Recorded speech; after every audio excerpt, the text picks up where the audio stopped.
advise that Vote Primary Industries stand part of the schedules. Richard Prosser. Thank you, Mr Chairman. I'm pleased to rise on behalf of New Zealand First to take a call in this committee of the whole House as we examine the Appropriation 2013-14 Estimates Bill. Vote Primary Industries is a crucial appropriation, Mr Chairman. The primary sector underpins the entire economy, and in areas such as fisheries, it overlaps into our very way of life. Going fishing is synonymous with the development of New Zealand society and the New Zealand nation itself. From our First Nations peoples and their canoes to the earliest European discoverers, from the sealers and the whalers to the surveyors and the settlers and the colonists, anybody and everybody who came to these islands since time immemorial has had the ability, the right, indeed, to throw a line over the side and catch a fish. For many, if not most of them, fishing was a matter of pure survival. The ocean provided dependable sustenance, where the bounty of the land was a far more frugal affair. Today, that reality remains for literally hundreds of thousands of New Zealanders, Mr Chairman. Ordinary people up and down the length and breadth of this country enjoy nothing more than the opportunity to take to the sea and bring home a feed for themselves and their family and friends.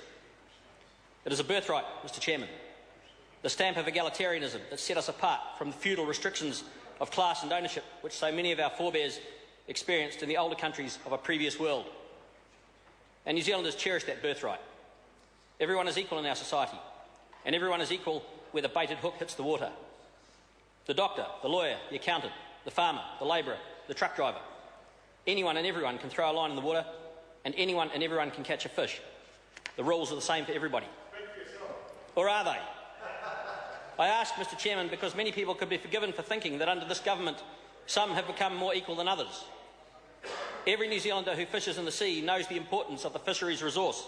Everyone knows that this resource is finite, and everyone knows that it must be harvested sustainably and that all other users must be treated with mutual respect.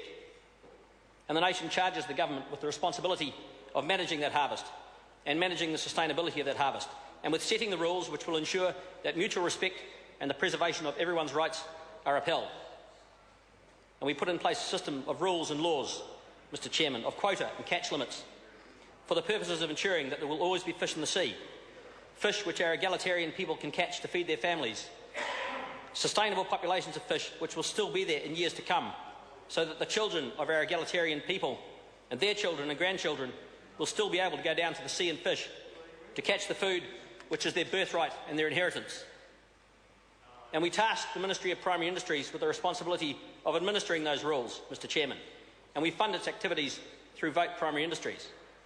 And we hope and trust that the Ministry will get things more or less right, and we hope and trust that the government will fund it adequately and give it the direction and the tools which it needs in order to ensure that the fishery is properly and sustainably managed, and that the right of all New Zealanders to go down to the sea and fish is preserved.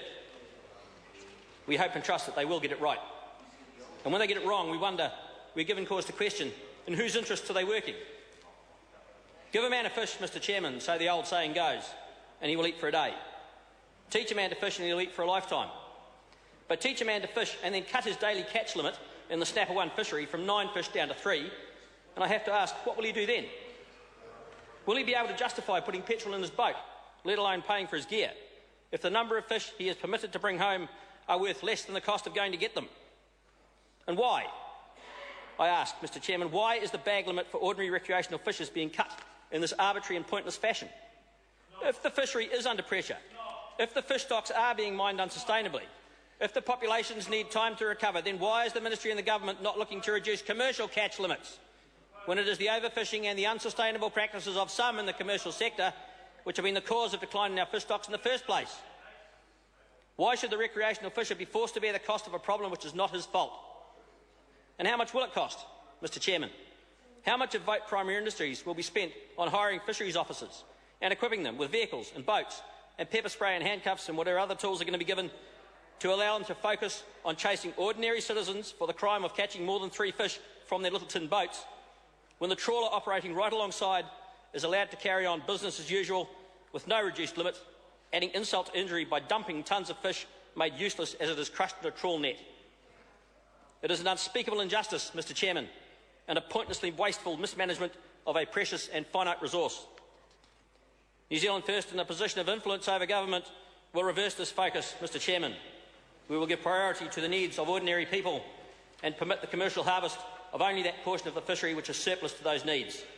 and we will prioritise vote primary industries accordingly and manage its appropriation properly and responsibly, unlike this dreadful administration, whose dreadful appropriations bill we unequivocally oppose. Thank you. Brendan Horan. Vote primary industries includes what was until